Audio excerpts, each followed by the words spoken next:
Hello and welcome. Good morning, good afternoon, and good evening, wherever you are, based on the location. Certainly, we are in Asia, so this is good afternoon. We are just beginning. In Bangladesh, it's good afternoon, but it's still good morning in India, and in America is good evening. I mean, it's midnight in the morning, right? So this is It's in the morning. IBGR's, right? So this is IBGR's World Summit that we have started from 5th to 9th October 2020. So unleash your business's potential and grow with us. Local business and global growth. That's the topic today. And this esteemed panel is going to talk about. These are extremely, professionals having a huge experience. I think if we can sum it up, I think it's going to be about 150 years of experience here into this panel, five of us. So we are happy to bring and unleash some of your potential that you think you have. So why you keeping it inside? Let's join to IBGR network. This is International Business Growth Radio Network, means profit. And of course, with the business. And of course, when the business is, there are people, there are technologies, there are process, and everything together, the business runs. And then it has to go live. And how to do it. And that's the unleashing part. And we at IBGR Network running all over the world just because of you. You have the potential and you have the purpose, I believe, the reason that you have started the business. And that's the very reason that we have started this summit together to help everyone's potential, unleash your business's potential and grow with us. And this is the summit powered by CKH Network. Here we have the distinguished panel. Without further delay, I am now going to hand it over to Mr. William, who is the Director of Operations of IBGR Network. Hello, William. Over to you. Good morning, good day. I greatly appreciate all the work that you've done. This is the third summit we've done this week. We did one Monday in North America where we introduced the radio station. We did have some of the on-air host, the talent that we have in North America, but we're pretty much saving that for Friday. And then we were in Tuesday morning, we're in Australia, and that included Singapore, New Zealand, Philippines, and Taiwan, and those areas. So today we're here. And then tomorrow we're going to be in Africa, Europe, and United Kingdom. And then on Friday we're going to be back in North America. And so the Cameroon Europe organization has done a great job here and great technology. I know we're going to talk about that. But let's talk a little bit about what we're trying to do here with the summit. IBGR stands for the International Business Growth Radio Network. And unlike a regular radio station, what we would say is a terrestrial station, the letters don't mean anything. When you hear the letters, it's an alphabet soup. They're assigned by a government agency. Since we're a radio station, but we're using the internet for a tower as opposed to purchasing a tower, is that we had the ability to go, what do we want to call ourselves? So our call sign stands for what we do. We're international. Right now, we're in 132 countries. That's 2/3 of the planet. 132 countries out of 195 who are listening to us. And it's far more than we had expected because only about 20 to 25% of the countries around the world have a large population of English-speaking people. And we are going to go multilingual next year, but we can only do so much right now. So I'm blown away when I look at I've got the Maldives, I've got Morocco, I've got Slovenia, I've got places listening to us that I'm just amazed. And so we really are. Our message is many countries, one language, and that language is business and it's a statistic that I came across about 2 weeks ago that I've been working on. I got it from the United Nations. I got it from the International Labor Organization, ILO. And do you know that only 5% of the world are entrepreneurs? When you can go country to country in a country like India and Bangladesh, the number may be a little bit higher. In some other countries, it may be a little bit lower. But basically, we make up 5% of the world's population. And yet we employ 57% of the world. Now, just doing the numbers real quickly, there's about 7.5 billion people. 3.3 billion of those are employed. That means that this small group like us employ 1.9 billion people around the world. That's incredible. We are, in many ways, the most significant population. Now, I'm not talking about it from a religious standpoint, but if you go into the secular side, and who else does what we do? Because how many governments could function if we weren't working, we weren't employing people, we weren't paying our taxes, they're paying their taxes? Imagine governments that lost basically 60% of their revenue, the chaos that society would have. So I don't think that people really appreciate what we do, and that's just not me. That's all of us, all 5% of us. And so we built a radio station around that, and that's what the international stands for. And that population, that 5% that employ 57%, those are companies with 500 or fewer employees. In the United States, to give you another example, is that we had from the end of 2016 till February of 2020, and then the pandemic hit. That growth rate in the United States, over 90% of the jobs were created by companies with 20 or fewer employees. So we are significant and we make a difference. And what really makes us different is that all of us are artists in some way. Your business, every business that's represented here, was a dream. And until you took that like a painter and you put it on canvas, or I think it was Michelangelo had said when he was sculpting that he released the sculpture from the stone. He could envision it in the stone. He said, well, my job was to release it. Well, we're the same way, that it doesn't exist until we create it. And so that is really what the summit is about, is to bring people together and so that we can find a way of helping each other grow. And we've developed over the years quite an extensive library of best practices of how companies can grow from nothing to very, very large. And I really spent a lot of time first studying and then working with companies that have grown from cash, rather than saying, well, they got significant investments coming in. They basically grew their companies to a couple $1 million or larger strictly from the sales they were able to generate because they ran really good businesses. And so that is really what we're about in the summit. And we want people to come to the radio station because what we're doing every day, we're doing 24 hours a day, 7 days a week. We're offering programming to help business owners grow their companies. And it's just like, in this case, it's just like a radio station. I mean, you turn on the radio and the signal comes in. And what we've done is we've taken two concepts. One is the stages of growth, and we parse our day into 6-hour segments based upon 6 stages of growth. So if you know where your company is at, stage 1, stage 2, etc., you know what hour of the day you would want to listen to or what podcast. And then the days of the week are all themed that on Mondays we talk about nothing but finance. On Tuesday is operations. On Wednesday, it's customers. On Thursday, it's employees or people.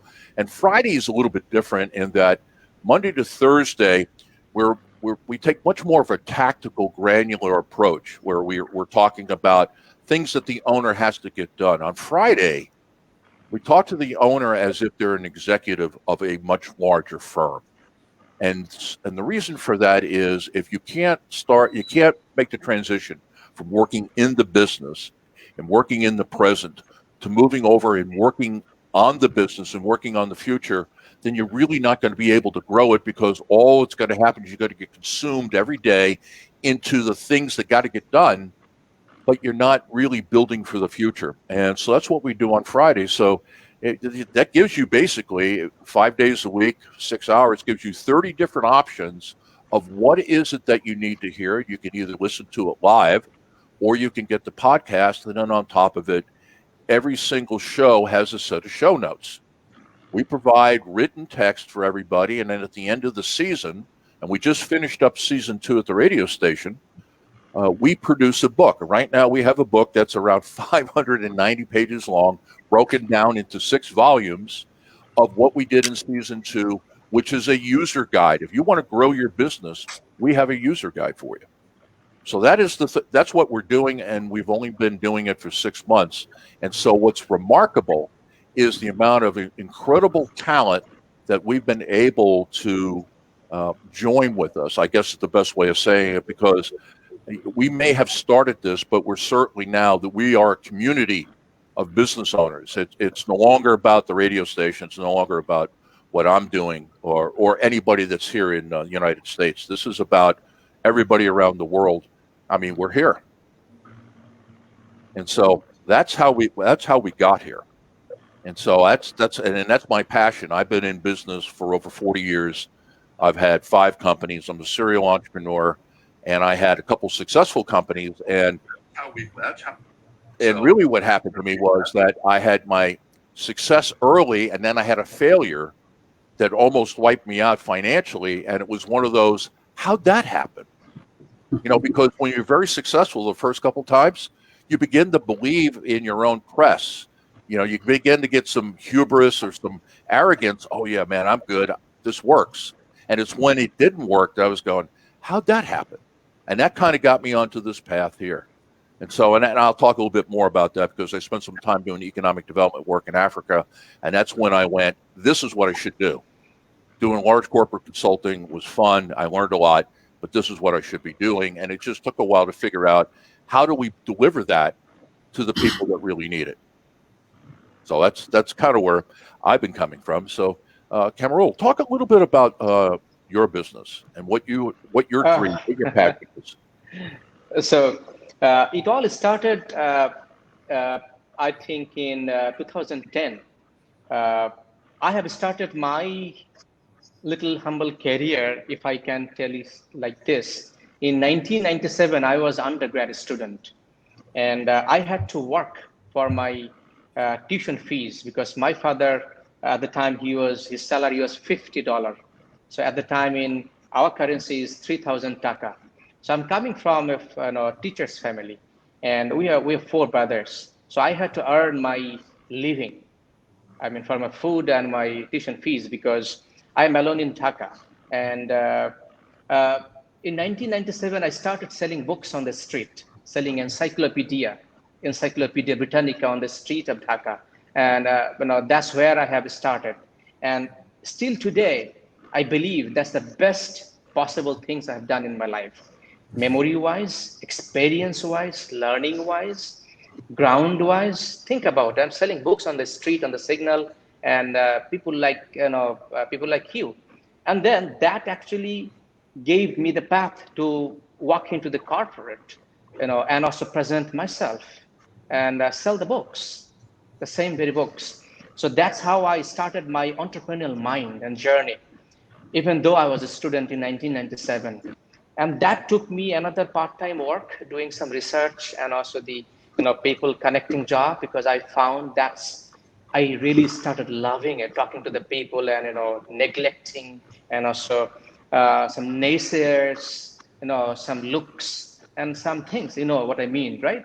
That kept me going, and that really gave me inner inspiration. Okay, that's the thing, you got to do it. Hey, come on, there is something maybe. So that really connected me.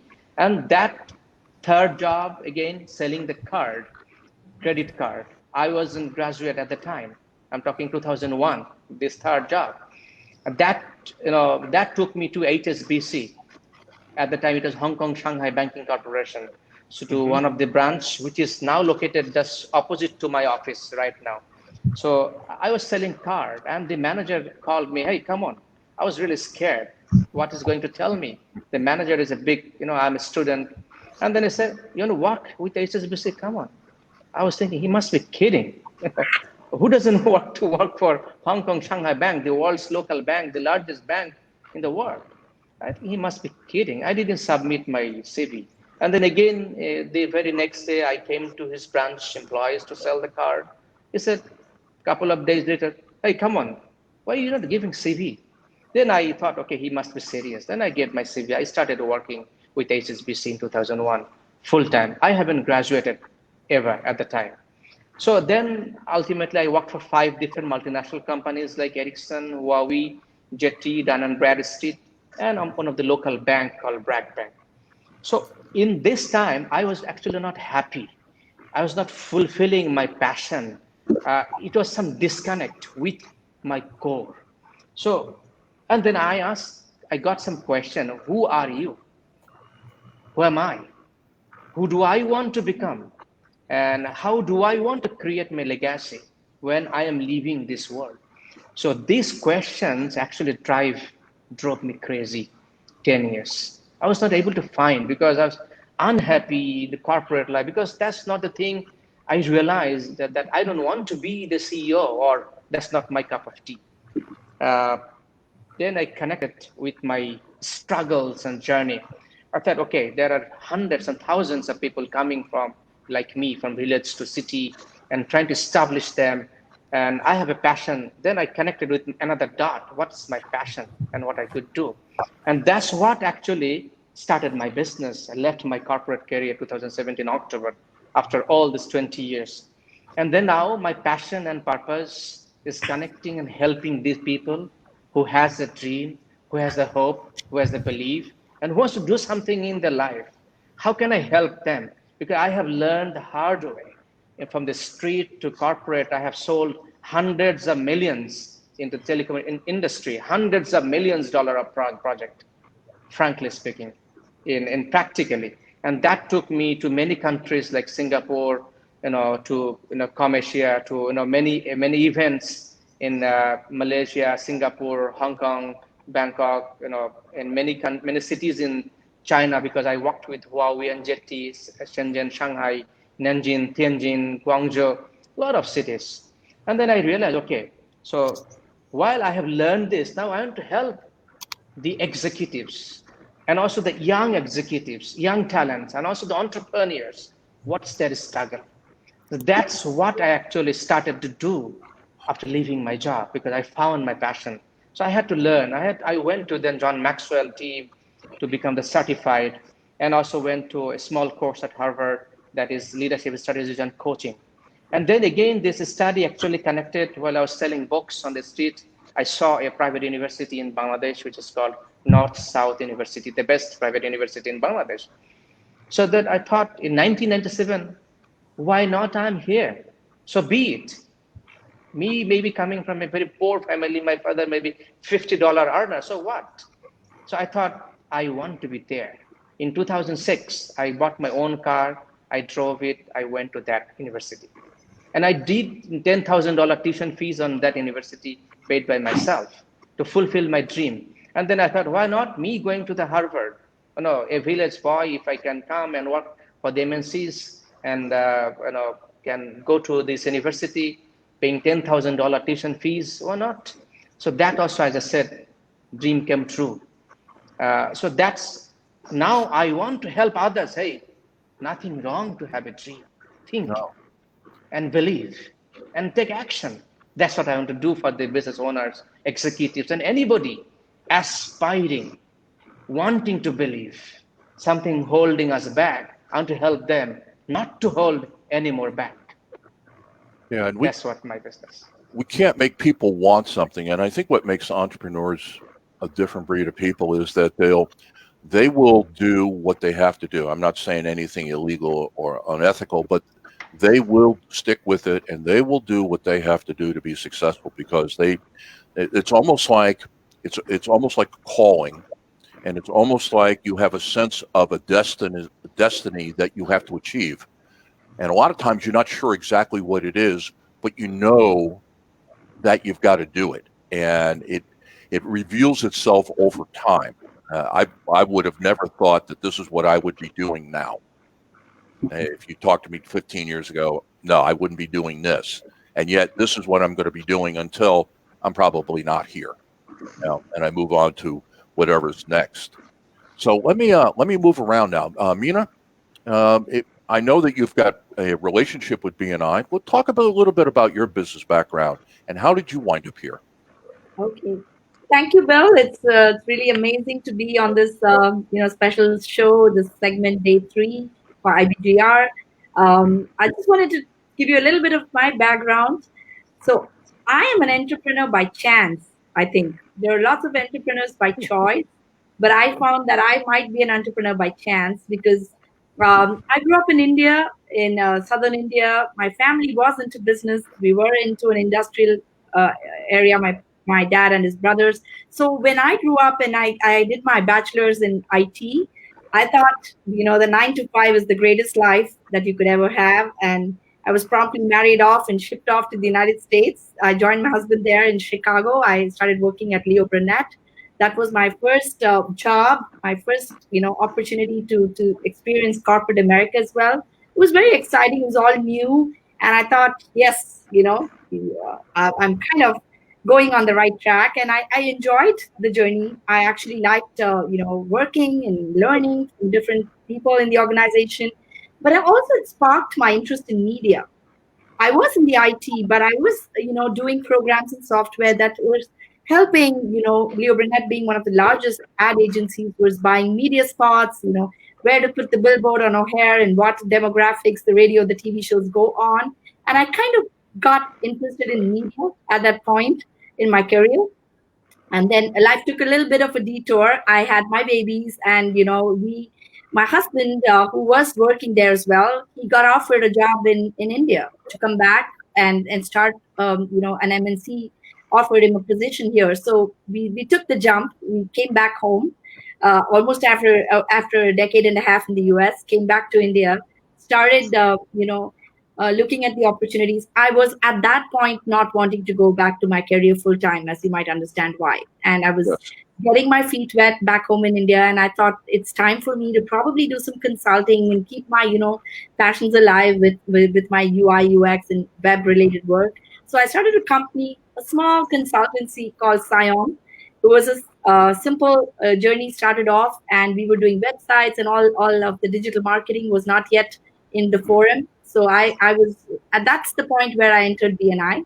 I got to see the first chapter in Bangalore. I was setting up my consulting firm, and here was a network that helped me reach out to more people who could access my services. And so I became a member of BNI. This was way back 12, 13 years ago, right? That's my start. And as we proceeded, I ended up having different roles that I played in BNI. I also, at a point, bought a franchise, and I still hold a franchise there in the Chennai region in India, along with my co-directors.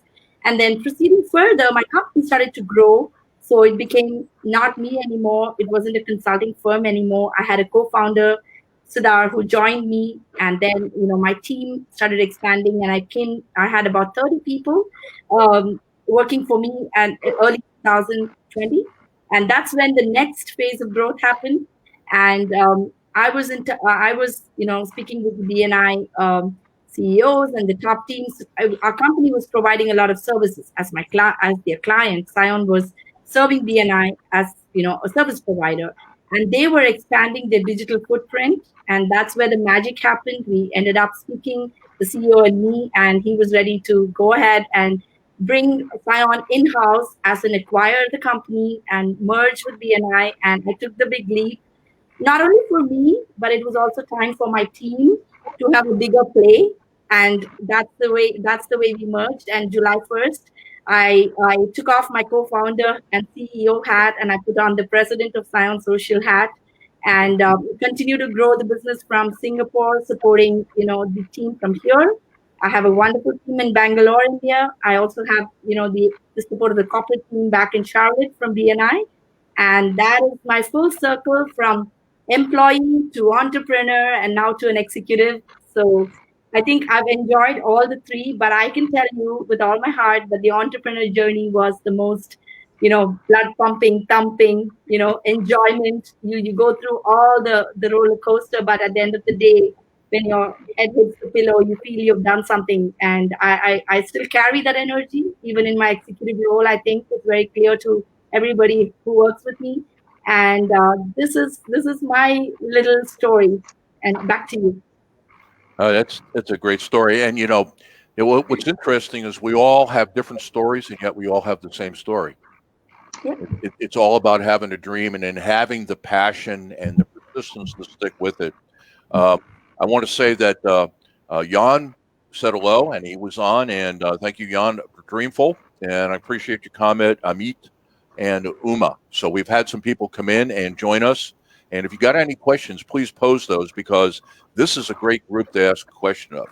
So what I'd like to do now is I'd like to move down to Rashmeet and talk a little bit about your business. And we had a real interesting conversation the other day, and I thought that was really interesting. So, because we do have a few things in common. So, talk a little bit about your business and your dream.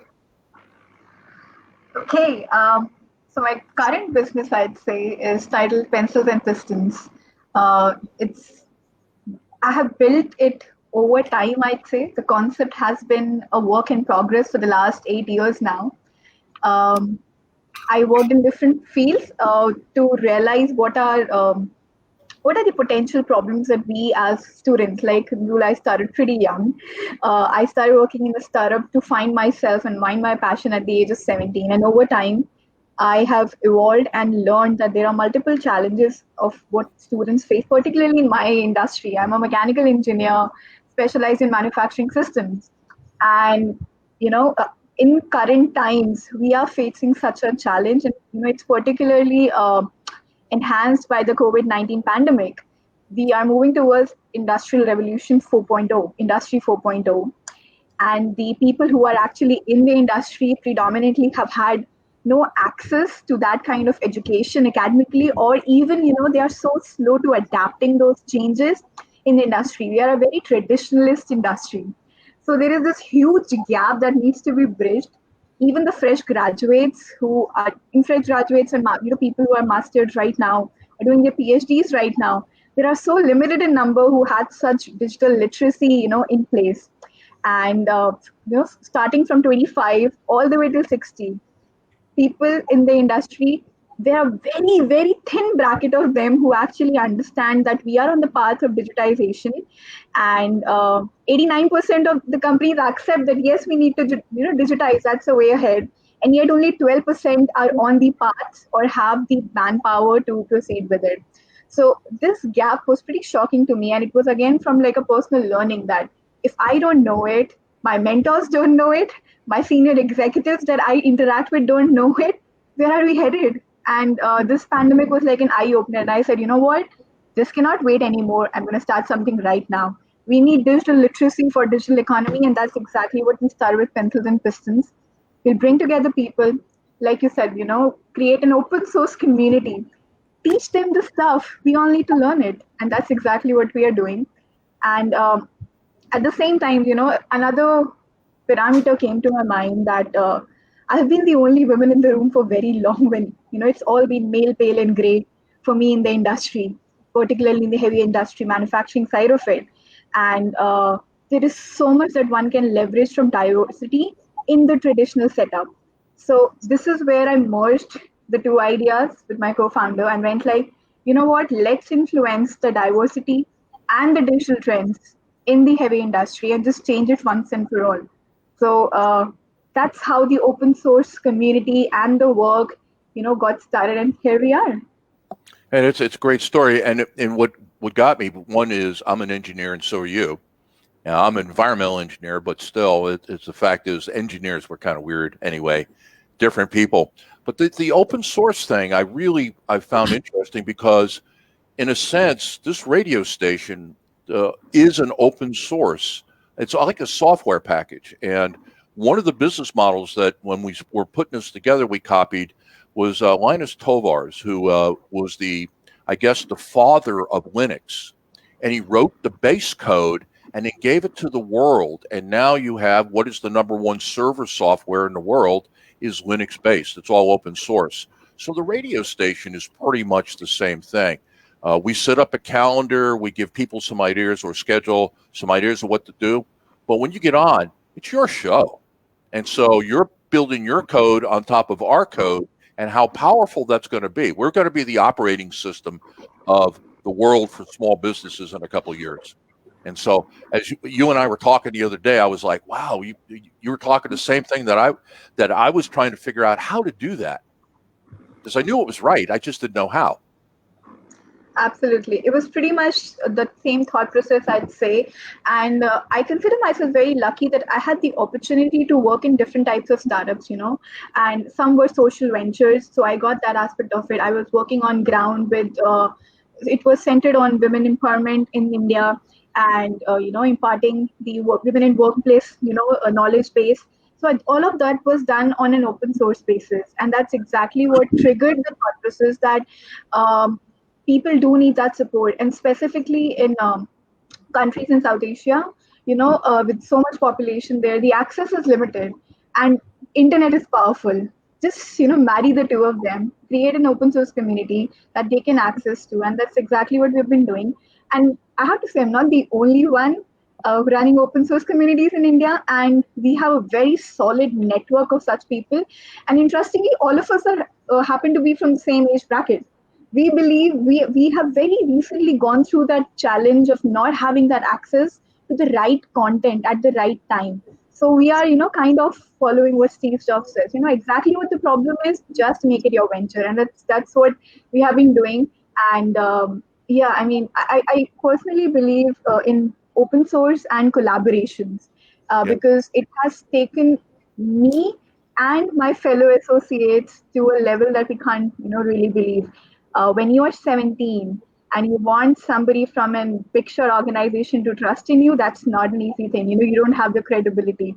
But having them fund and pump millions into a conference after 8 years you're organizing for the same company is a scene to look at. And that's exactly what I measured my success at. The same company at 17 said no to me. 8 years later, they approached and said, I'll pump millions into this. Just do it because it's amazing. So that's the power of open source, I'd say, and you're being open. Yeah, and without getting into the software part of it, open source is simply as each one of us are adding our code, and then as we work together, that code gets bigger and bigger, and it becomes much more powerful than something that's a closed system, like say what Apple does. It's very difficult to be a developer for Apple if we're talking software. But you've got a great open source company right there in India, Zoho. An incredible organization of what they've built software wise.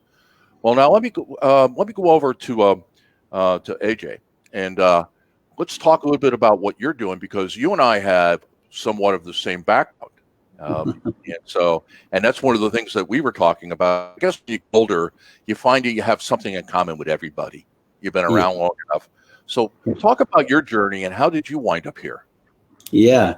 So firstly, thank you so much. Wonderful stories I heard. Everybody's Rashmeets and Kamruls and Meenas, what amazing stories. But before I share about myself, allow me, Bill, to really congratulate both you and Donna for creating this wonderful platform.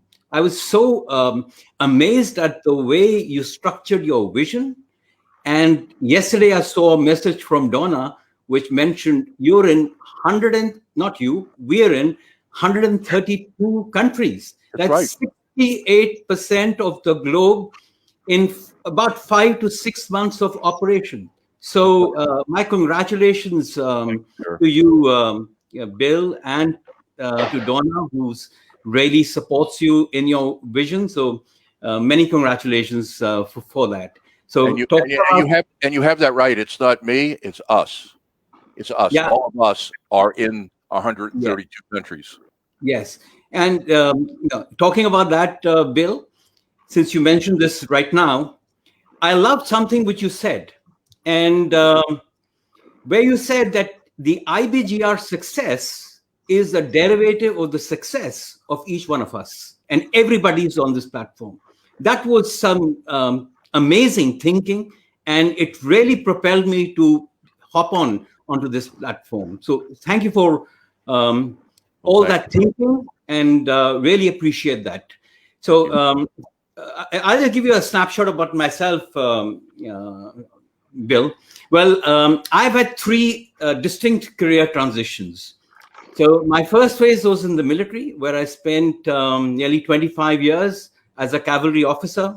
I was also senior military observer with 2 consecutive United Nations missions in Cambodia. And then I commanded my tank regiment. And one day, 11th December 97, I can't forget that date. It was on an operational mission on my tank that I suffered a serious injury in that mission. And that was really the pit moment in my life. And I could feel the ground against my back. I reached that stage. And that led me to take premature retirement from the military. And then came my transition from the war room to the boardroom. And the next 15 years, it was this transition why I served in corporates and I led both domestic and international businesses, spanning nearly 40 countries as the chief business officer. And so that takes 40 years. And for the last 5 years, I'm really, I'm seriously realizing my passion to coach, teach, equip, and empower leaders to optimize their potential. And it was not an easy transition. The story behind that was I had decided in my mind many years ago, and my wife used to always tell me, I'm never going to retire. I will re-energize, but I will not retire. And that gave me a burning desire within myself, Bill, that I want to graduate from success to significance, implying I had a very successful career in the military, in the United Nations, leading businesses. But then it's not all about your success at some stage. And maybe I was in that stage. It is about making others successful. So that is where I transitioned and got into what I'm doing at the moment. And that's really also a combination of my passion and my purpose to make the second half of my life really count. And I asked myself two questions when I was making this transition, because absolutely from a job-oriented mindset, when you're 60 years and you want to shift, ask myself two questions. And those two questions were, the first was, what do I want to be remembered for? And the second question was, if my life turned out to be perfect, what would those elements be? So the response I got to myself for these questions was that, Bill, I realized that over the last 45 years, I had the expertise, the exposure, and the experience only around leadership. Mm-hmm. And I wanted to share my learnings and my experiences on leadership, both in the military and the corporate world and the United Nations, with others, to train, coach, equip them to really optimize their potential. So that's what got me here. And that's my business around that. When I'm dealing with my coaching engagements or my programs or my speaking engagements, it's typically based on three key aspects of leadership, which I focus around. The first is leading yourself. That's what I engage people with. Leading yourself, because unleashing your own power within, because there's a lot locked up. There's a lot of genius which is locked up within us, just waiting to be birthed. So that's the part of being, as to who you are as a leader, your being. The second dimension I coach and focus on is connecting, is leading others. And that's all about connecting, is about collaborating, is about building trust, influence, relationships, and developing executive presence, all that bucket around one word, connecting. And the third dimension I focus on is leading businesses. That's about inspirational leadership. It's about business performance. It's about market leadership. It is developing the complete potential of a company for it to manifest in the market.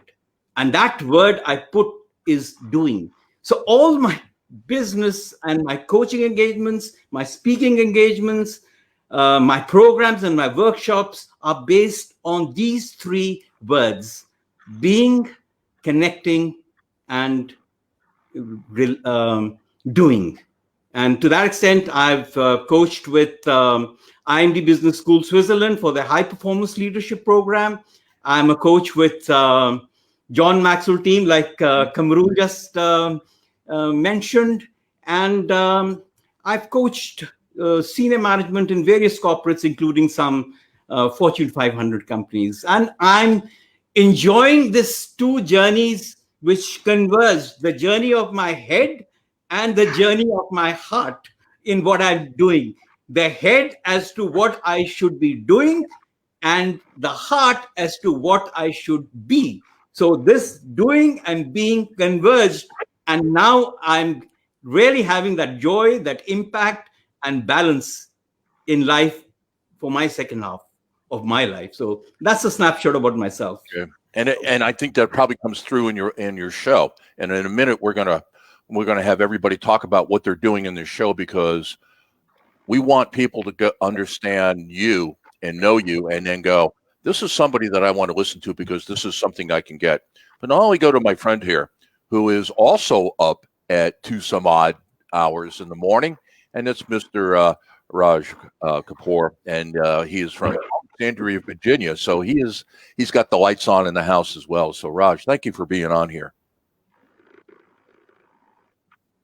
My pleasure, Bill, and I'm just amazed to be here. You know, that is what entrepreneurship is, what we are talking about. Getting you up at 2, 3 a.m. in the morning and doing what you love doing. And it's a pleasure to be here. And just hearing the stories from Meena, Kamrul, Kamrul has been a really great friend. We have been working together for some time. Rashmeet, your story, and Ajay, I know you for some time now, and it has been amazing. And again, going back, it's a teamwork. I joined the IBGR, I think it's been a few months now, and it was just at its inception at that time. And the growth has been incredible. Incredible. Within just a few months, it has taken on. That is how the entrepreneurship works. Once you get on that momentum, and that momentum starts, there is no stopping it. And today we are here at the summit, starting off the full-fledged launch of the radio station. And one of the things I would like to say before I talk about myself anyway, is that this radio station is for the people, to give them and add value to them. Because what will happen is, I personally believe, because I have done almost now 16 or so episodes or more, and every one of them, it keeps you getting better and better, and you keep on adding more value. Going through all those things, not only do all of us develop ourselves, because it brings out the best in us to bring that material. But main thing is how to add more value. Every single Monday when I speak, my idea is, how can I add value to people? What more can I do? And where does it come from? It comes from our experiences. It comes from our life work. And that is what all of you were relating. But what I would tell the listeners, this is the most important thing. This is literally a university. You cannot get so much information from a university where you will pay so much money, and then you will come out with those bookish knowledge. Sorry to say, but I've been a part of that, and no practical experience. Over here, learning from our successes, our failures, I believe you can shorten your wheel as to how you are getting into business, how you are getting into job, wherever you are. This is a platform where each and every person who is hosting a show is bringing their best to you, and you are listening it to for free. So don't underestimate it. It is more powerful. The information here is more powerful than you would get at a school, college, or a Yeah, because university. It's that and Raj powerful. is really hitting it, because one of the things that we do is, if you have somebody on the air who's talking about a topic, like Raj has been a fractional CFO, he's talking about finance from somebody who's done it. And that's really, and you hit on it, it's really the difference is that this is not an educational program, because you're not talking to professors. Most of the people here have taught at universities. You're listening to business owners talking about what they have done, both good and bad. And that's invaluable information. You'll never get that at the university, or it'll be exceedingly difficult. I'm sorry, Raj, to cut you off, but I think that was a great point that you made. No, Bill, we are here to add value. So absolutely, that was a wonderful addition. But my main purpose here is to just make sure that in every area of the world where we are adding value with IBGR, people do understand that many times what happens is that once people feel it's a free resource, it may or may not have value to it. Mhm. The difference is that this has so much immense value to it that people, my friends I know who have heard my show and heard other shows, have gotten addicted to the shows because they are now getting so much information that they wouldn't get from a coach by paying them. Because by coach, by paying them, they will get one sort of information or one level. Over here, you're getting information on all the stages of business. And specifically coming from you, Bill, with your experience, I mean, who can beat that? Coming from, I've heard your shows so many times, and the information that you have been providing with all your years of experience is just unbelievable. So for myself, it has been a great journey across my whole entire life. I am from India originally, New Delhi, and I studied. My schooling was in India. My parents were teachers. My mother was a teacher in high school. My father a professor in Delhi University, and then I studied my college from Delhi University. Started my chartered accountancy in India. But before I could finish it, I actually came here to United States in '87 to pursue my MBA, and that's when my journey of entrepreneurship started. Because being like Kamrul said, my parents, both of them were teachers. The mindset was of education, Mhm. get more educated. Mindset was never of that you need money too, and money has value too. It was always education, education. I wanted to get my MBA, I wanted to get my PhD, and all that was there. But soon enough, when I came to United States, I realized that things are not that simple. You need to take care of yourself. And that is where I started seeing how job worked. I got a job and I started working in the accounting field. Uh, Soon enough, the entrepreneurial spirit was always there, that I want to do something more, that Mhm. that something has to happen where I feel that I'm not only contributing to myself, but something which my passion is going to come out. Just working wasn't enough. So let me tell you, from 1989, 1990 to now, I have always had a business on the side and working too. So many people were telling me, you are burning the candle from both ends. But who cares? Seriously, it was, if I'm happy, if I'm going through, why not? Now, I'll go over two things: failures and successes. Because I believe that until you face a failure, you really do not know what success is.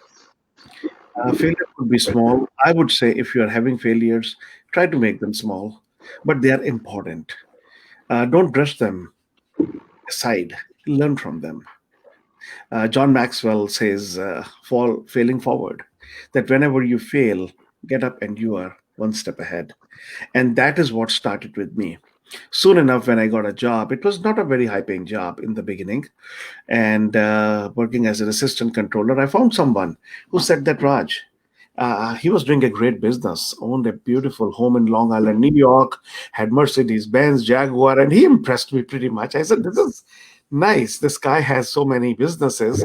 And he took me under his wing with my brother. And he said, if you can invest some money with me, we can open up a business where you can make over $100,000 or whatever. At that time, that was pretty good money. It's still pretty good money. It's still pretty good money. I'm not saying that. Absolutely.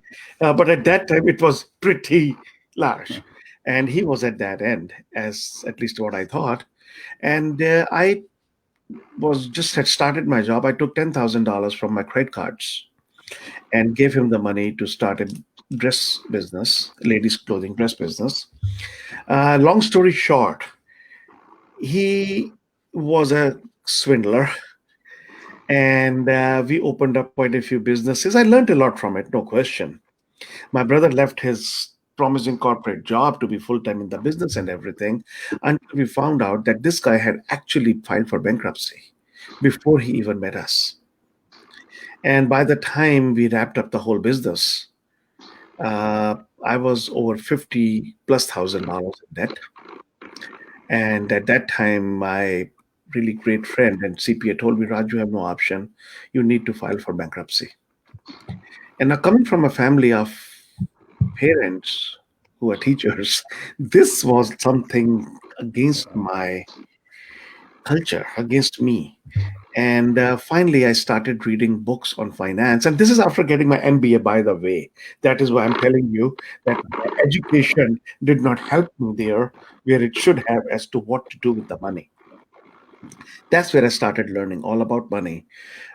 Started with the first book, which was The Richest Man in Babylon. And once I read that book, I said, now I know exactly where I had gone wrong. That's the time I said, I'm now going to make sure that I am going to pay off all my debt, be debt free, and I'm not going to file for bankruptcy, even if it takes me the rest of my life.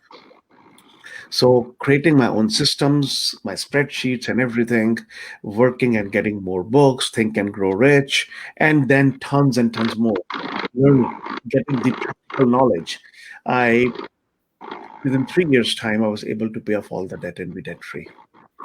And then from that time, the great thing happened was that I didn't file for bankruptcy because after that, I grew in my job and I became at the level of a chief financial officer. Now, if I would have filed for bankruptcy, who would have trusted me with the money? I was working with government monies, billions of dollars. Who would have trusted me with that? And so all those things coming into purview and practice gave me that insight as to what I did was the right move. But later on, with my job as a CFO, which lasted for over 30 years, all my specifically, I filed for bankruptcy. Who would have trusted me with the money? I was working with government monies, billions of dollars. I'm being repeated, I guess. Yeah. Oh, I think something came on, but that's fine. That's what happens on live radio and live on That was Facebook. my fault. I was checking to see who was into Facebook to answer any Okay, questions, and I no clicked problem. this out. My fault. That's okay, Will. Absolutely. It's late anyway, so it's fine. But coming from there, what I did was that all these years I became a specialist in going into organizations which were actually failing financially. They were really doing great work and everything, specifically nonprofits, but failing financially. And I uh, came in, was able to turn all of them around. But as I said, with that, my entrepreneurial spirit was always there. And in 2014, I had been studying all these books and everything. And I said, now what I really want to do is to do something every day, either listen to a video, listen to an audio, or read something at least for 30 minutes. With my job, it was really difficult. I had tried it for years, but it didn't work. And the reason I'm telling it, because this really helped me change my whole perspective and my career and get into my passion as I am where I am. So at that time, I declared it. I put it on the Facebook to all my friends that this is what I'm going to do. And if possible, not possible, I'm going to blog the things which I really love. And so I created a website called Experiments with Success. And I said, now I'm going to blog whatever I like. So for that whole year, I every single day either studied, listened to something, or watched a video. And then by the end of the year, I think I must have blogged over 100 times at least. Got a following. But what happened is that completely changed my perspective. That is the year I joined the John Maxwell team. I became a certified coach, teacher, and trainer. And that shifted my and I took Darren Hardy's course, and I loved it. He actually sent me a card uh, thanking me for whatever I had done. It was really great. But that started getting people in to my life, uh, which I to putting me towards a level what I want to become. And from there, the journey has been of growth. I got into better CFO jobs because of this. at much, much, much higher level. Was able to realize every dream of mine. Had the businesses, as I said, on the side, but in 2019, I left my job. And all my friends said, "Raj, you are completely crazy. Leaving a CFO job at that level and doing this." I said, this is what I want to do. This is my passion. That is my entrepreneurial spirit that I want to bring through, because I can work all day, night, and it doesn't tire me. Because my main thing was, can you do something that you would want to do even if you don't get paid? Would it still intrigue you? Would it still put that passion in you? And the answer was absolutely.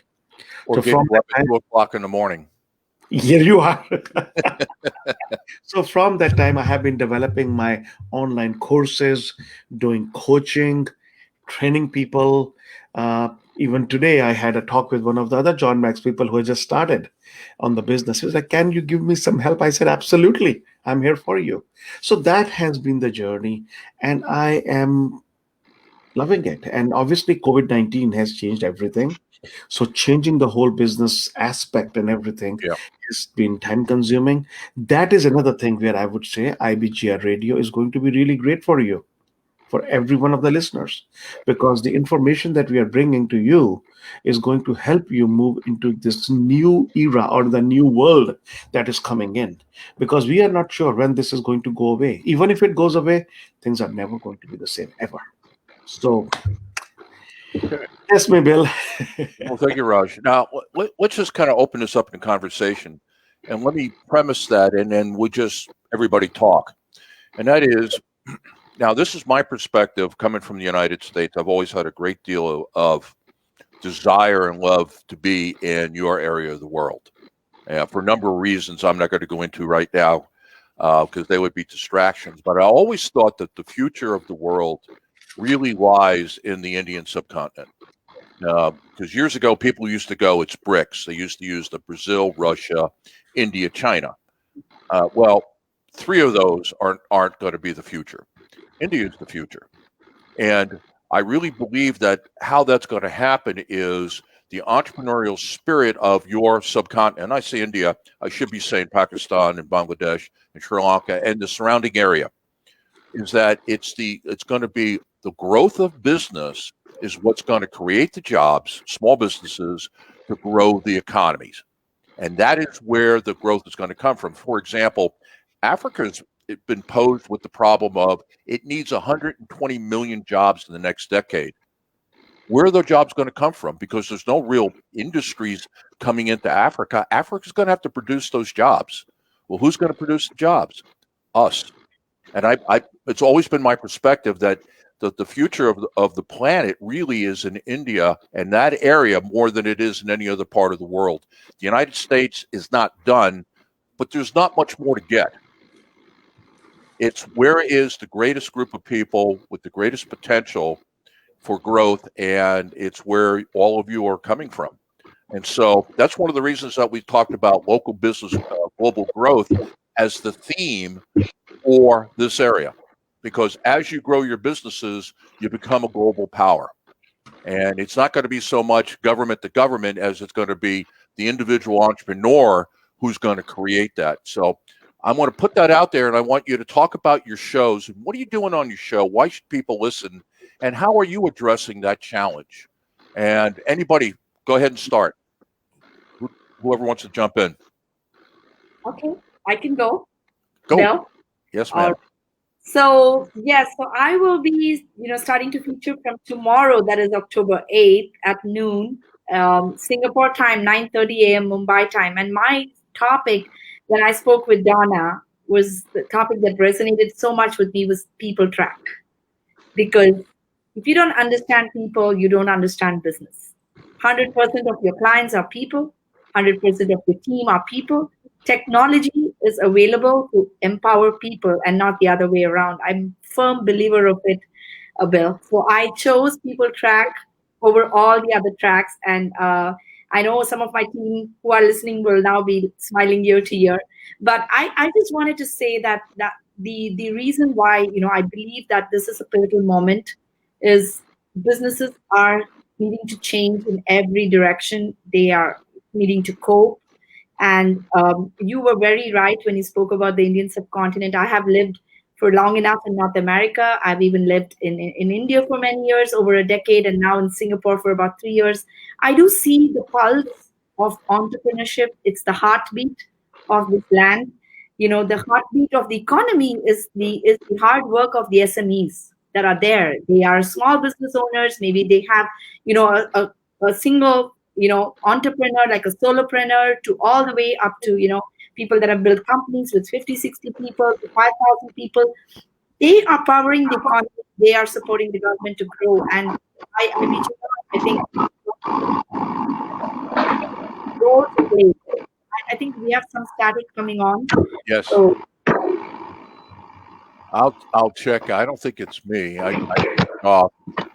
turned off the sound. If all of us can just turn off our sound, except me now. Yeah. So I'm just going to wrap up here. I know we're coming up on time, but that is the heartbeat of the entire world, the entrepreneurship, and that is why I'm so passionate about BNI as well. I joined their team just because they support over 280,000 entrepreneurs globally, and they do it week on week, month on month, day on day. And I'm here as a part of the community with BNI. Scion is a digital media company. We empower BNI on the digital front. We also serve other customers and clients.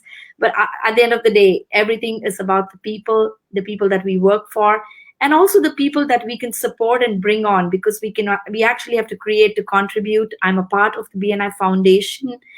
They are a 20-plus-year-old foundation that supports children in education. I'm on the board, and I work very closely with underprivileged children. So I think while we are climbing up in our career in life, we definitely need to reach and bring over people that are underprivileged or who do not have the same opportunities. I'm a big believer that what goes around comes around, and these are the two areas why People Track is my track. My show is going to be called Business and Beyond. My show name is going to be Meena Mac. I'm on at 9:30 Mumbai time, 12 noon Singapore time, starting tomorrow. So look forward to seeing you all. And back to you, Bill. Got it. Thank you. Kamrul, how about your show, and how about the proposition that really the future, you all live in where the future is? Yeah, you're, I think, absolutely correct. This statement you just made is the Asia, what I believe the next 20, 30 years going to emerge. Why is that? Because it has people, it has the population. This is the fundamental. If you segregate this from the population further, that is the youth part of the population. In my country, where 70% of the population coming from youth, 70. So that means 70% of the population is below 30 years. In the next 10 years, what we call is, in order to get the dividend from the demography, the best time possible for the history of this country. The same kind of scenario China went in 90s. They had the same scenario. Now it came to the Bangladesh, into demography wise, and India and this, Cambodia, Thailand. So the fastest growing economy is actually in this region. So that's why the potential is significantly lying in the next 10 years. It's not only the theory, it's the practical perspective of the industry, different businesses, as the COVID-19 is actually happening. This even creating more opportunities for this part of the world. Why is that? If you think about the outsourcing, if you think about the digital, the technology outsourcing, creative sources and everything, who's going to do it for the businesses in Europe and America and Latin America? It's just this part of the people, because they are youth and they can do it faster. They can do it in cheaper, compared to, compare to Europe and America. So I think if you talk about even the garment productions, now everything has to be befitting with the current reality, not a year back, befitting with the current reality. The technology has to be befitting. The organizational delivery and logistics has to be befitting than that of 6 months before. Now it is more of tailor-made needs. So that's where the potential with the people and business. And that's exactly in my show, which is as the Meena show in the people lane, into the business. And that is the stage 4, the hockey stick growth. And my show is called like the business architecture, the BAS, the business architect show. So where the potential in a stage 4, how can we now expand the potential as you see the growth opportunities, as you see the COVID has created the blessings in disguise, truly it is. And how can we grab that as an opportunity? If we do not grab that, the opportunity may not be befitting for me. It remains only opportunity, but what is that for me? What is in it for me? That is, how can I actually look into that? That's my perspective. And the perspective is the opening up the potentials into the business horizon. So now the business needs to be a bit diversified, as I said, the customized mode. One size doesn't fit for all. That was theory. Probably now it's more practicality into the industries and business. If we can tweak a bit, people has the resources. Now business need to a bit diversify. If you have more service-oriented industry, now how can you reach the service within using the technology, the forefront? Maybe the webinar, maybe how can you serve digitally? As Meena was saying, she is in charge of digital platforms. So that's the best way today. How can you, even if it is, one-man organization, somebody wants to be solo entrepreneur, that's the best possible time in the history of mankind. Be with a laptop or even a phone and have a stand. And then that's it, you go and let the world know what service you are. And that's my show, to inspire them to bring the potential out and grab the opportunity and grow. And that's the IBGR network, I think, with my show, Mina's shows, your shows, Colonel Ajay shows, Raj Kapoor Finance, and Rashmeet shows, and together, it's all the business that people need. I would invite and urge and request everybody, think about, because consider. What's happened here is that the cost of technology has come down so much. I mean, you're running a technology company right now, and we couldn't do this 10 years ago. This conversation couldn't take place 10 years ago. There wasn't the platform for it. There wasn't the bandwidth. And so what you're seeing is more options, because actually we're trying to create a renaissance back with radio.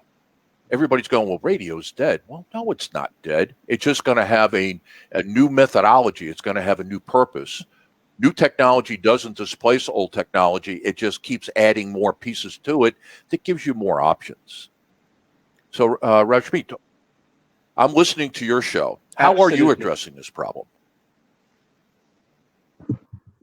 So I am talking about operations and leading the way into operational excellence as I perceive for business owners at the stage 5. I'm bringing in a lot of perspective because I believe I've been very lucky when it comes to academia and corporate work experience and my own experience with startups. And I believe I put all of that on the table. Excitedly, my research and academia have been so strong that strong from the perspective of giving. I mean, I've been lucky in choosing up the curriculum that complements what I will, pursue as a career in the future. And it's been like a diverse set of research. I know a lot of people here talked about academia not doing justice, but whatever I learned in the classrooms, even in my bachelor's, I was not sitting in the classrooms. I was there for like very less time. And I was actually in the markets running and seeing those parts because I was building cars with my own hand, and building up teams that went on to create history, I'd say. And that learning, on-ground learning, is what created the foundation of excellence at a product level. And why is it important? That was the one perspective. And that's exactly why I believe the academia and research has been a very blessed part of my journey. Secondly, even my corporate work exposure was such that I was an entrepreneur, and I was, like Raj said, full-time job and still working, in your own ventures.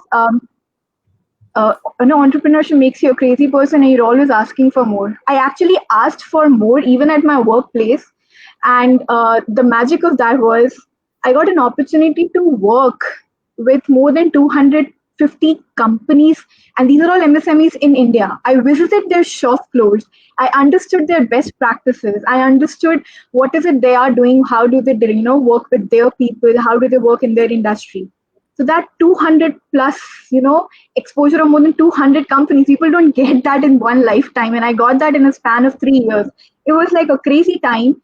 But the best practices of operational excellence that I learned from them, I actually put it in a book that was circulated in my company and to those 200 companies. So that is the second perspective I bring to my show. And it's like you mentioned, India, I believe, is different purely because we know how to get the best out of the least possible resources, because we've had that for last 50 years now. We've been living with limited resources, and we know exactly how to globalize with that set. And I bring that perspective into the show and how one can, optimize, and that's the core and a core of the show, I'd say. And so I bring all of that and some research work that I'm doing currently with other startups, who are trying to go into automobiles and, run it on renewable energy and fuel cells. So all of that said and done.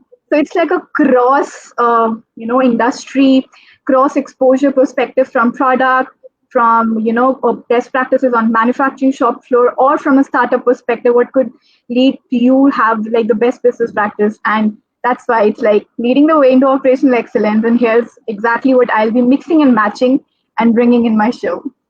Okay.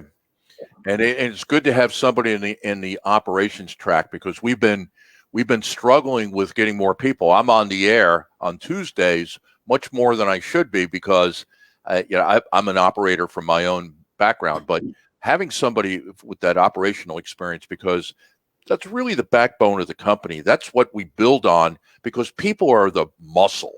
They really bring the muscle to the business, but there's got to be bones. We got to put bones in there so that we can put the muscles on it. Otherwise, the company's kind of like an amoeba. It has no real form or shape. And so that's kind of what our job, what we're trying to do with the company. So that's great. I'm really looking forward to listening to your show. By the way, we listen to all the shows. We don't miss any shows. That makes it a full day, and we don't do that to check up on you. I'm really interested to hear what I can learn from you, and so I'm learning every day. So now, go ahead.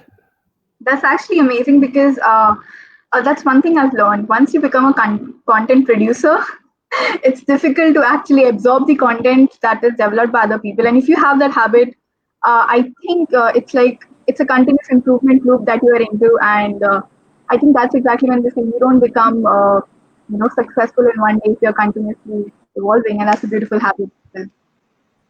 Okay. Let's. How do you address that issue of that the future of the world to some degree is where you live, and it's going to be entrepreneurship that's going to employ people and raise the wealth? How does your show address that? How do you get at that issue? Sorry, Bill, you talking to me? Yeah. Oh, yes. I'm sorry. Sorry, it got muffled, so I couldn't hear you clearly. Okay. So now it's clear. So my show. So I'll stay specific on my show. My show is Leader Shift, and it's about people in stage 3 businesses. And what stage 3 businesses are, where they're getting into the next act of their business. They've built a foundation. They have growth. They have consistent revenue. But now they need to build and fix some things which are missing. So the show is going to address that stage of business, Bill, what you explained earlier. And why have I called it Leader Shift? Because it's about shifting the leader's capacity, the leader's ability, and the leader's effectiveness. And since both Raj is here and Kamrul is here, and we're part of the John Maxwell team, all three of us. And I think John Maxwell puts it beautifully and powerfully that everything rises and falls on leadership.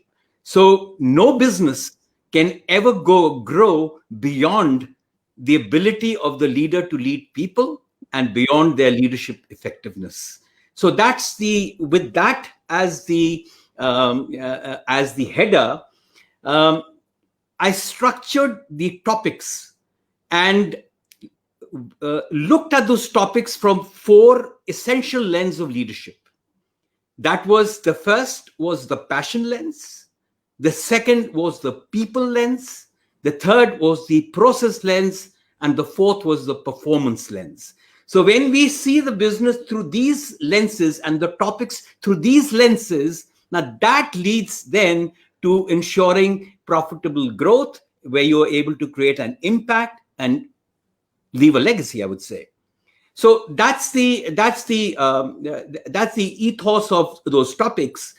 And in this season, I'm going to be covering 13 topics.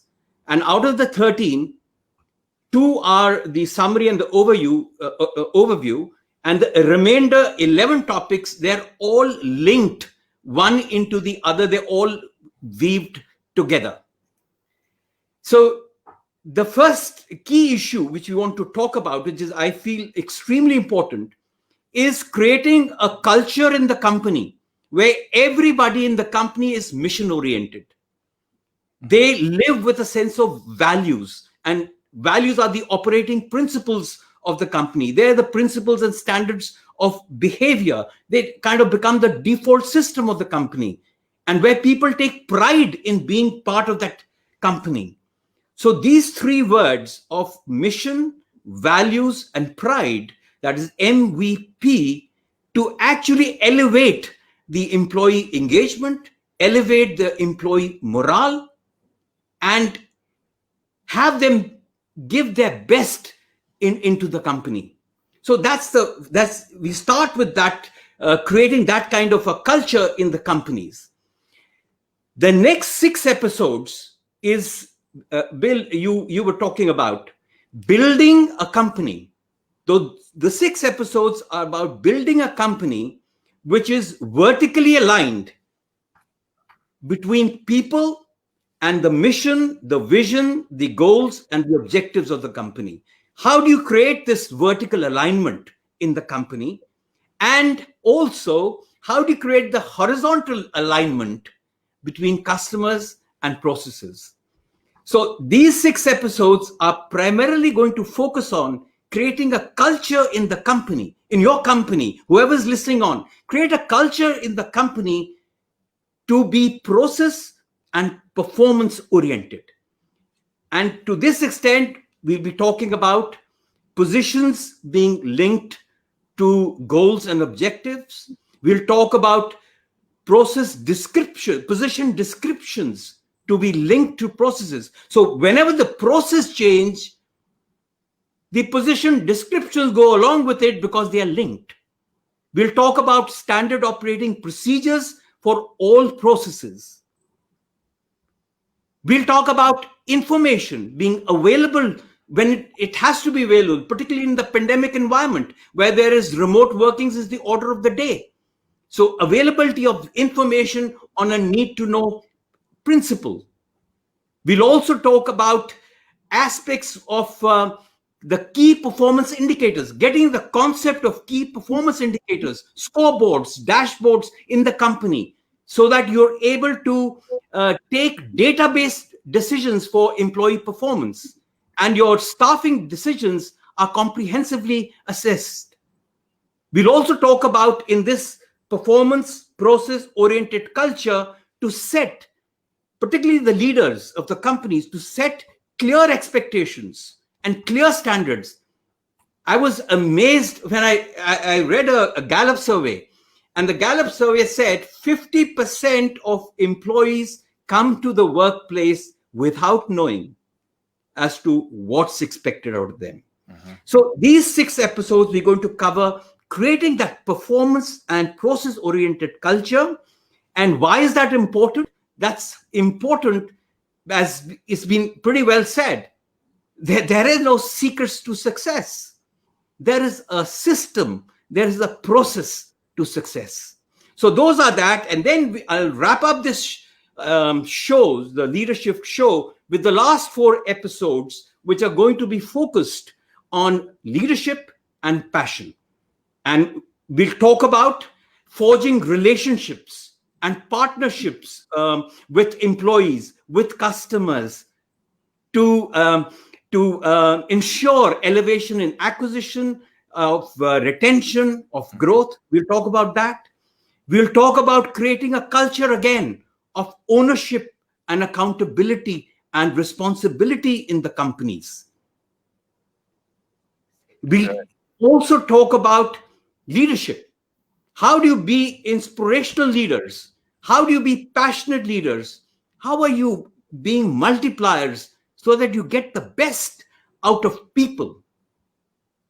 And answer this question. I'll answer this question. Why should anyone be led by you?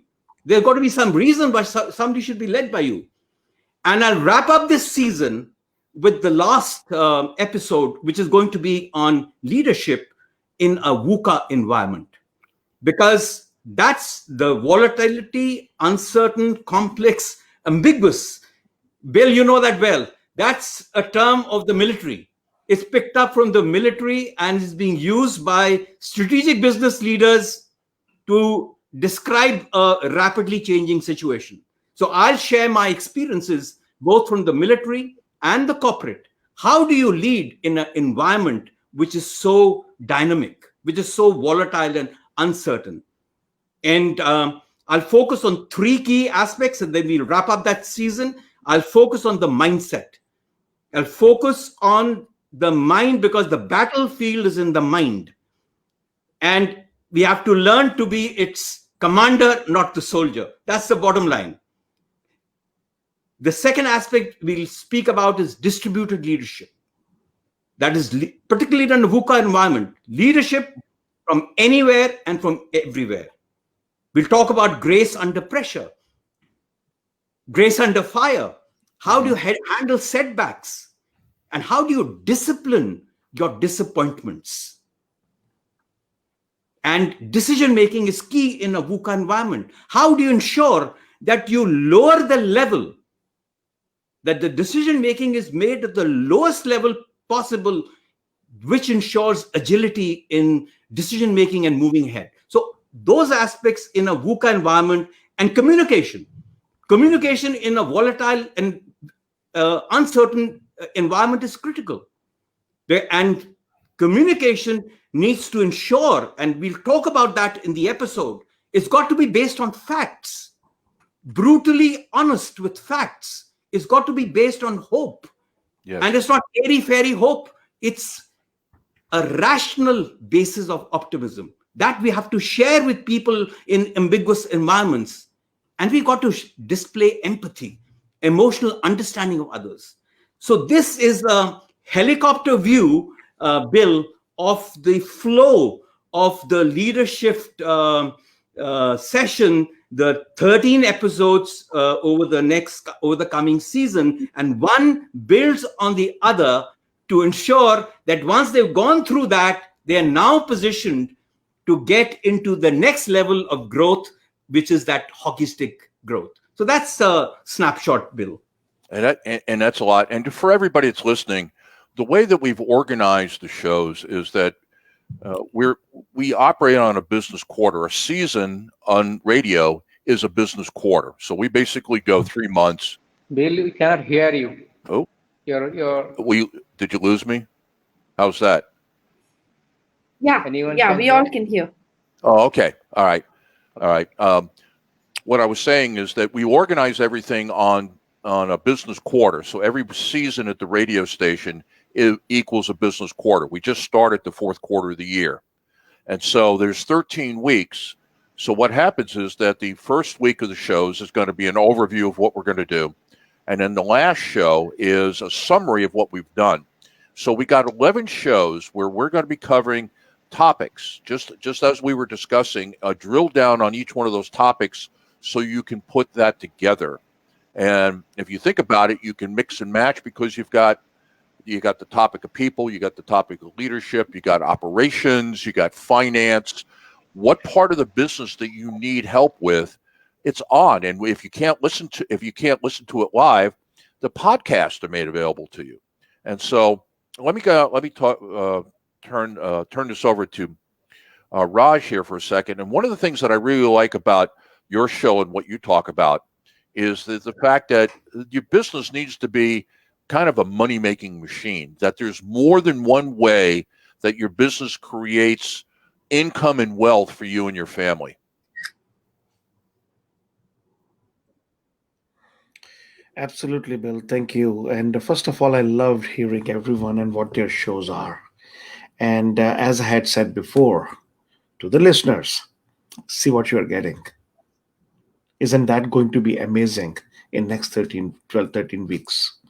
It's just going to be golden nuggets coming from people who have made it, who are making it, who are doing it every single day. Nothing can be better than this. That's that's how I can say. And I don't believe there is any other show in the world like what IBGR is putting out right now. No other show is giving you this value across the world. And soon enough, I believe this is going to be the number one show going all over the world, specifically given that the value that is being added here is just immense. And second thing is, anybody who wants to get into business, even people who are in jobs, doesn't matter. These are valuable things that everyone needs to understand and get to know, because we are going over every aspect of the business, every aspect, going from people to finance to leadership, everything. And we have experts. So my show actually is on the startup lane for the entrepreneurs. And the reason I took and chose this lane was because I believe, because I have gone through different stages all across my life. As I said, I've had many businesses, and one of the best things I would say is not only the passion, but the satisfaction you get once you make your business successful. And one of the businesses, so I have had many failures, yes, I learned from them, but what we build on is on successes. Now, before I go into this show, what I really want to say is that many times when people have small successes, they just sideline them. This is just little, I need this big. My thinking and whatever I have experienced in my life is that you need to celebrate those just successes, because those successes are going to put your mindset at a level where you will keep on growing. I know everywhere people are saying, oh, failures is what you learn from. Go with the failures. Yeah, I understand failures are there which can tell you, but successes are what are going Failures to get keep on. tiring. Exactly. Yeah, exactly. So successes are needed. So celebrate small successes. And one of the successes I had on a business which I started on a shoestring, was able to generate millions of dollars a few years in a row for us. So that is why, for me, being a startup level and teaching about that is imperative. Reason being, if you're able to set a solid foundation as a startup, that is the only way you can grow properly. And that is where I set it up in such a manner where you lay your foundation, that you have started your business and how you work towards that. So, what I start first is with goals and mindset. It took me a long time and hard time to find that your goals, but your mindset itself is of utmost importance. Because without the right mindset, without the wealth mindset, as I said, if you do not have the wealth mindset and you get into the business, well, I understand many times you have the passion to run the business, but business does not run on its own. Generation of money is imperative for a business. And so you need to have that. Otherwise, what's the use? Money, as I said, with many organizations as a CFO, I found that the passion for most of the people in nonprofits was for the mission. They went for the mission, they went for the programs. They just left the monetary part alone. And they were on the verge of failure. Many of them closed down, I know. Many of them, just because they didn't pay the attention. So that is imperative to understand the mindset. Start with the goals as to what you want to achieve. Keep those goals flexible, because bottom line on this is your goals and your plans are going to change as it goes through. Then I build on the second one, which is business and marketing plans. Because without many times I have heard, because I do consulting with a lot of small businesses and with a lot of startups. And at that level, many say, why would I need a business plan? It is in my head. Yeah, it's in your head, but that doesn't help you because it needs to be on a paper. Even if you have a one-page business plan, get it out on the paper. It's imperative. And then I go into detail in my session about how to build marketing plans from a shorter and what are different types of business and marketing plans and how to create them. We go over that. Then we go over understanding the four phases of business, which I also call the four pillars. And the four pillars are generation of wealth. Without that, there is nothing. You have to first generate money to do anything. Number two is so most of the entrepreneurs go with the generation of money, but they miss the next three generally. And that is the saving of money. That is paying yourself first. You must have heard that hundreds of times, pay yourself first. But most of the people do not understand that concept in how and what it means. To understand that, listen to that show. That's how you will know. Okay, that's the bottom line. And the second is that savings. Number third is the growth of the money. How do you grow your business? Invest back into it. How can you make it larger? And final thing is protection of business, where I said in my story earlier that I lost the money because I did not do full research. I did not protect myself. And so I lost all the money and got into so much debt. So you need to understand all the four phases of business. This is what I teach also. I have a course called Guidance to Wealth. And in that Guidance to Wealth, I go over all these four phases and the mindset.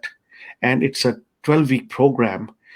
People take 8 weeks online and then 12 week of actual coaching that goes with it. And that has helped a lot of people. Then the next part comes in, and as if you see how I'm building it, these are all the things that are needed in order to understand and build a solid Yeah. foundation for a startup. Next is funding. So many times startups are solopreneurs, people who just put their own money in and they start their business. But many times the growth can come very fast, or sometimes you need more funding for something because a great idea can come in. So what are your options? And that is where we go over a lot of options that you can utilize for funding. Many times people say debt is bad, never have debt. Well, you're in a business. You have to understand what a good debt is and what a bad debt is. Yes. And that is the two things that you have to understand, and how to utilize them. Like for my business, I utilize credit cards in a specific way, which gave me almost 60 days before I made a payment. And I never paid a penny interest. But I use that money. So I Yeah. explain all that under the funding aspects. Then comes a customer acquisition cost, lifetime value, and retention of a customer. How do you retain a customer? Do you have customers? Because most of the companies, what they do is the sales team is there. Their job is to get a new customer. Once the customer comes in, it goes to the secondary people who are trying to please the customer without knowing what the original talk was. And so many times the customers will leave and they do not are not satisfied with the first aspect.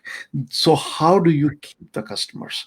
How do you make sure that you retain those? Because what you can do is selling to an existing customer is 50 to 60 times easier than selling to a new customer. And most people don't capitalize on that. So we talk about that. But first, do you know your customer acquisition cost? All the money that you're spending as a startup, how much does it cost you to acquire a new customer? It's imperative, because many times new businesses do not pay much attention to it, keep on doing the marketing, advertising, and if it goes for too long, you're out of business. That's how bad it is. And so we talk about that. And then the lifetime value of customers, that if you spend $500, I'm talking in American terms, $500 to obtain one customer because of all the expenses you have, how much would that customer bring you in a lifetime? That's what you have to understand. So that we go over that. Then we have 5 steps to grow your business and generate more money. Next is cash flow, because cash flow is the king. Many times people, when they're working with their accountants, and I'm being an accountant, I know you look at your profit and loss and balance sheet and say, I have a solid balance sheet. And then finally you find out that you have run out of money because there's no cash to give the people. So why is cash flow important is what we talk about in full detail. Then we go with hiring talent. That is at this juncture at startup, what sort of people do you need? Why would people not want to go to a big company and get those benefits and everything? Why should they come to you? And that is where we say what sort of talent you need to take the company to a different level, from a startup to the level. Then we talk about tools for startup, because as a startup, you cannot do everything yourself, even though you want to. And you could be spending a lot of time. This is where all those new tools and those apps and all the CRM things that you need, how to use the email marketing, how to automate things. So I talk about a lot of tools that are there for startups and evaluate them as to what is good for you. Then I go with the culture for the startups, because if you do not start creating a culture now, your organization as it grows is going to actually create a culture of its own, which you may not like. And so you need to put forth what sort of culture you want to know. And that's another depth we get into. And then we will wrap up. And these are all the programs for a startup. And once you go through this, I have worked with many businesses, many startups, consulted with them. And this is the foundation. Once it is set up, make sure that the next steps for your business are really, really great. Okay. And that's just one. Yeah, everybody that's listening, you've just heard 5 of 35 different talent on air experts that we have. Here's a recommendation I got for everybody, and that is, go to our website, because what we did here is we're not trying to create clickbait. We are trying to do SEO. We're all doing the things that you need to be doing with a website. But fundamentally, what we've done is every show has a set of notes. As I talked about earlier, there's over 1,100 pages on the website. If you go to our website right now, IBGR.network, on every page you will see a search bar that says something about new business search. Instead of going to Google, instead of going to Microsoft, instead of going to Yahoo, if you got a question about starting, growing, or exiting a business, put it in there. I would hazard a guess that you will not get a million hits like you will on Google, but you won't get 999,999 hits that are clickbait. You get 5, 10, 15 hits of information that you could use immediately. And so one of the things that we're building here is we're building not a search engine, but you see where we're going. This library is available to anybody. And so you could get in there and you could get this information. And also they're hooked to podcast. So every one of our shows has a podcast attached to it. And so if you can't listen during the day because it's not convenient for you as the owner, then you can listen to it later. And then we created this community of service. Excuse me, this community of commerce, and it's like a chamber. We built we didn't buy it. We leased out a platform. I wish I had the ability to write code like that, but I don't. We have a platform where you can come inside, and it's free. You just come in. You've got to sign in, obviously. But then what will happen is you get access to all the materials we have, because some of the things we don't make available on the website or over the radio, and you can begin to build a relationship. So if you want to talk to Kamarul and you want to build a relationship with him one-on-one, it's right there.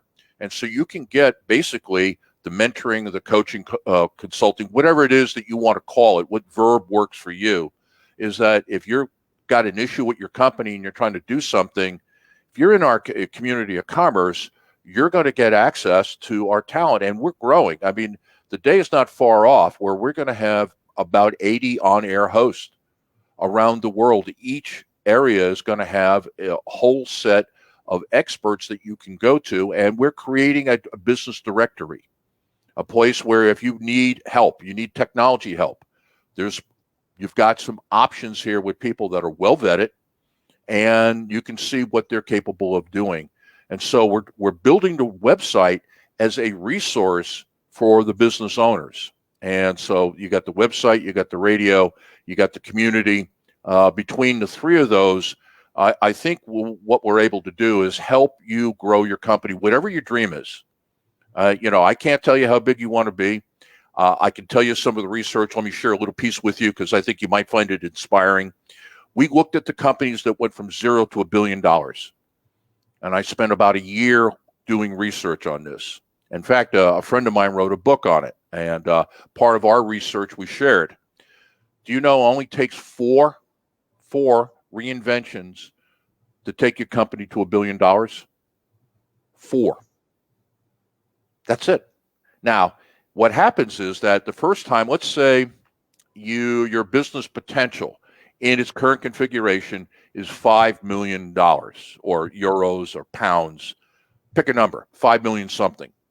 The next time you reinvent the company, you're not going to go from 5 to 10 because the first time you went from 0 to 5. The second time you're going to go from 5 to 25. And the third time you're going to go from 25 to 200. And the fourth time you're going to go from 200 to $1 billion. And so that's what type of growth is possible. We have that technology. You're hearing that technology right now here in the summit because it's sitting right here.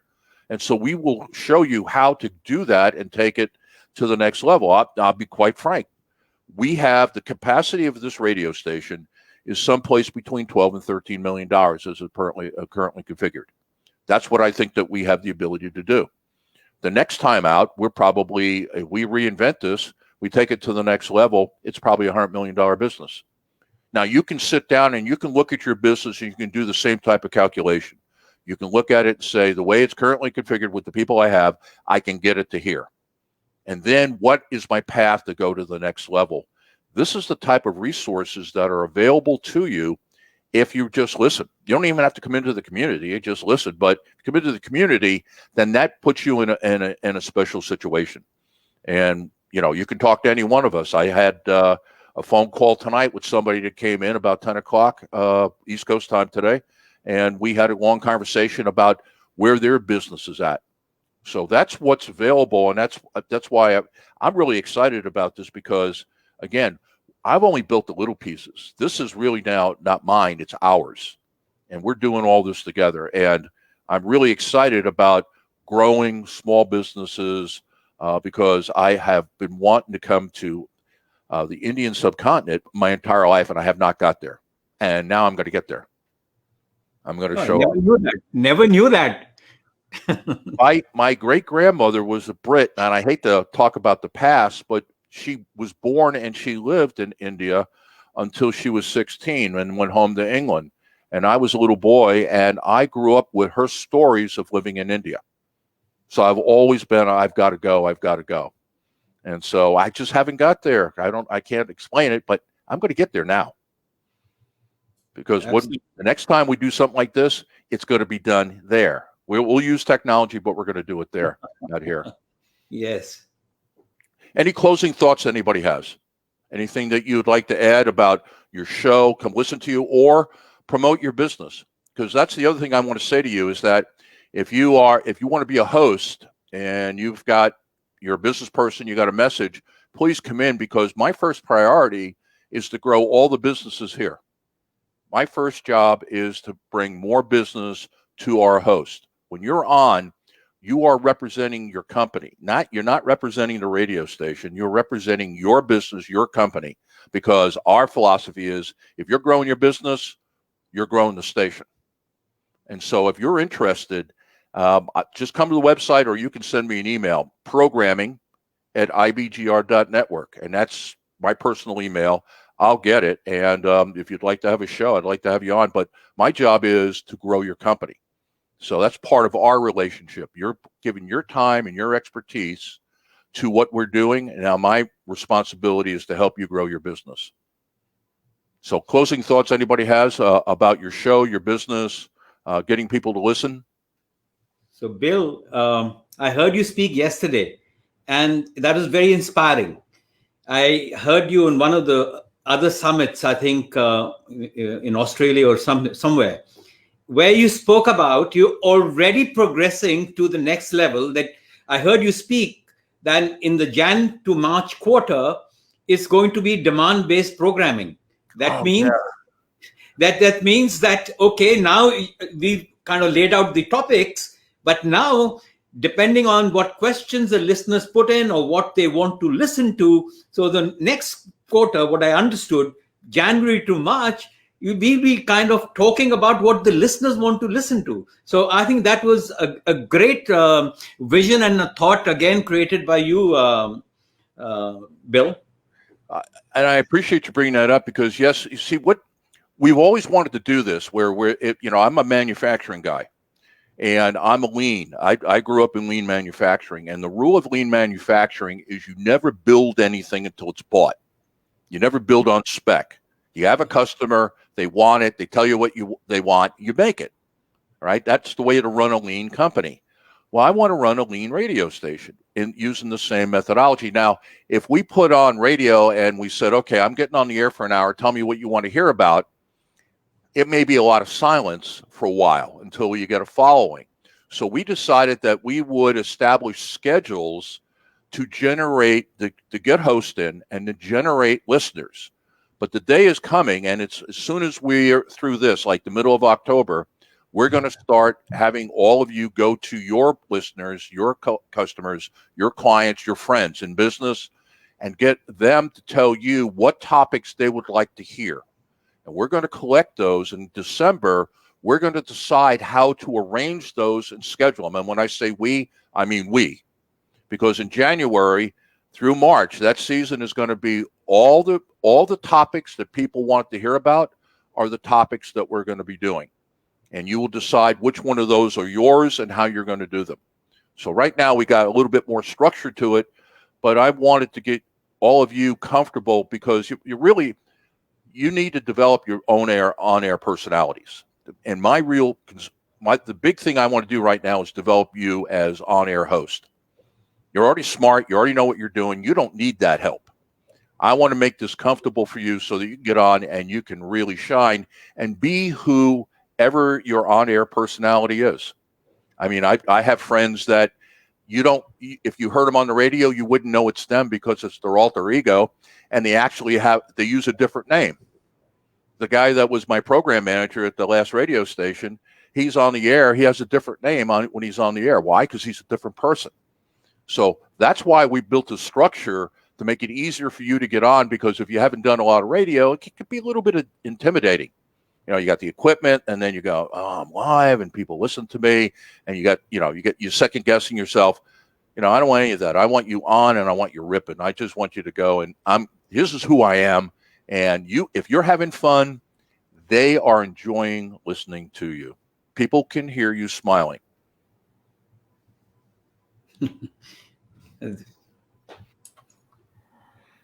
All right, I guess I would say, Bill, one of the things is that if anybody wants to learn, it's from Bill. I was amazed when I started and Bill and Donna were there for 6 hours talking. Sometimes Bill would be talking.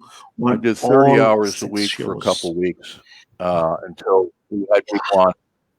And I still don't know how you did it, because I do one show and I know what it takes to do the show.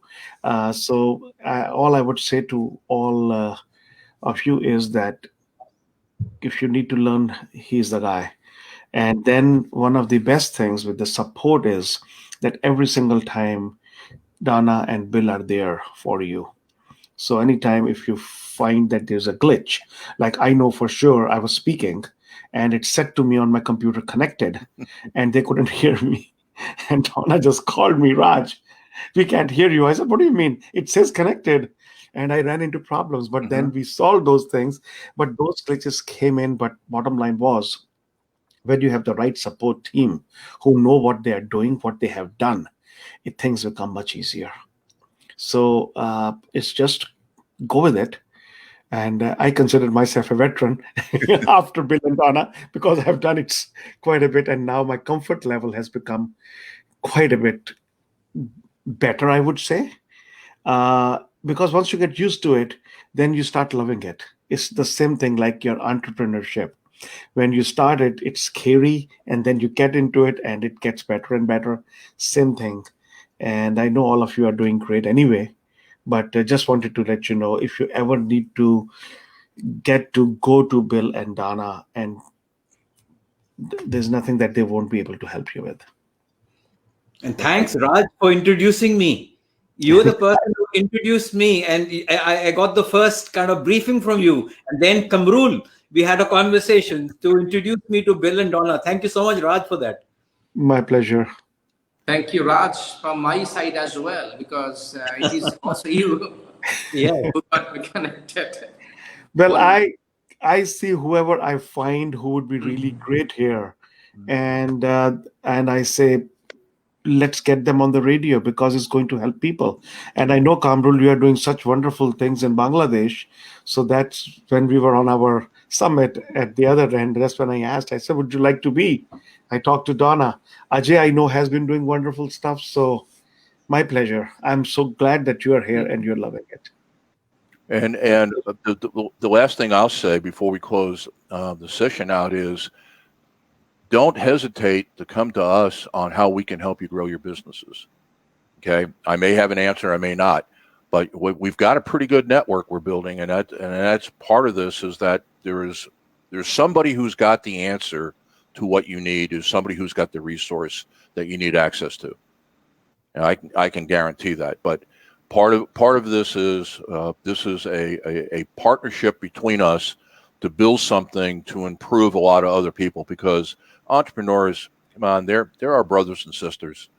That was my experience in Africa, is that when I went to Africa, my first session, I was doing economic development with small business owners, doing basically this. And I hadn't done it before. I was doing corporate consulting. And I was in Accra, Ghana.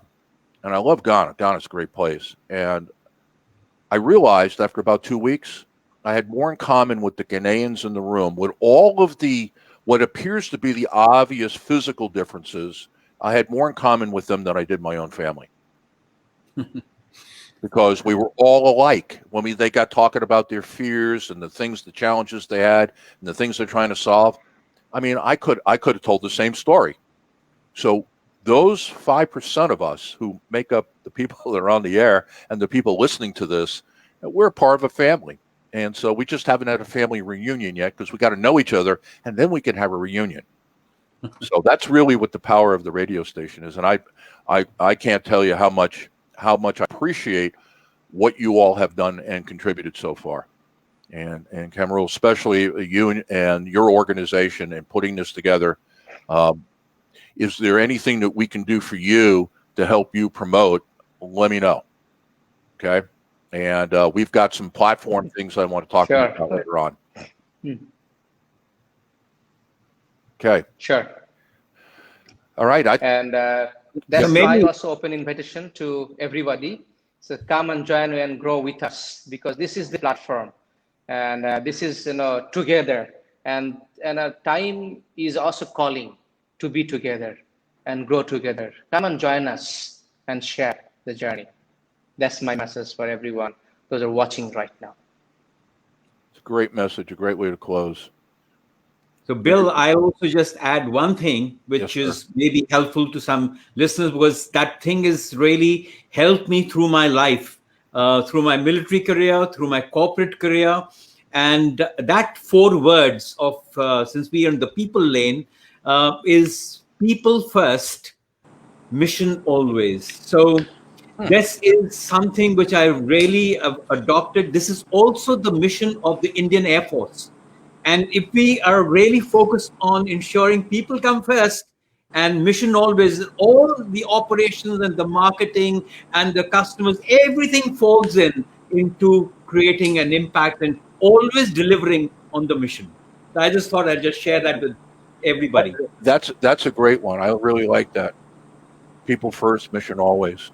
I come from the United States Coast Guard, and we had the same thing. It's missions and people. That's it. Yeah. Yes. Missions and people. All right. Well, everybody, have yourself a great day, Kamrul. Thank you very much. Give my regards to your organization and everybody in there, OV, and everybody who helped. And we will be on the air. It's Wednesday there, right? Oh, it's Wednesday here too. What am I saying? We're going to be on the air tomorrow, and we're going to be coming from UK. We're going to be coming from Middle East, and we're going to be coming from Africa. And so make sure you're there. And I think the time is 4 minutes to yeah, I'm here. we're gonna be on the air at 1 o'clock in the afternoon, London time, is when we're going to be on the air tomorrow. So please join us and come over there, and we're going to have a kind of a different approach than what we're doing here.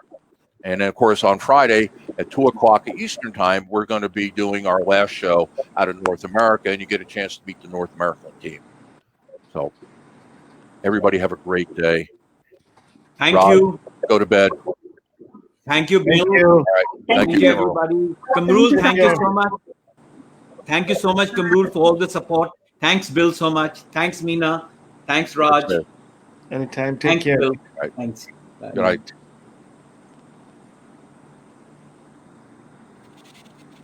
There we go.